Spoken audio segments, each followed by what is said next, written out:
Hi everyone, welcome back to another video from Wake&Tech.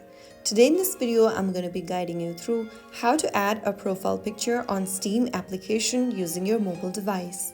If you want to add or change your profile picture on Steam, then here is how you do it.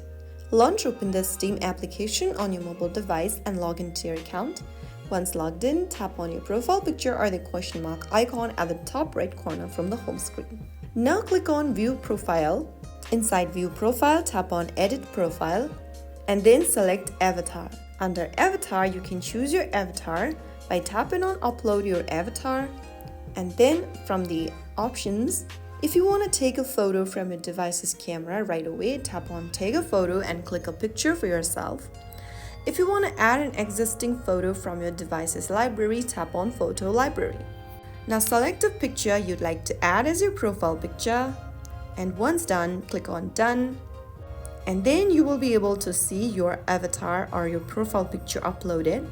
Go ahead and resize your profile picture how you'd like it to appear on your profile, and once done, click on Save at the bottom. And soon after you do that, within a few seconds, you have a new profile picture or the avatar. So that's how it's super easily done. If you found the video helpful, don't forget to like, share, and subscribe to the channel. I will be back again in the next episode. Thanks for watching.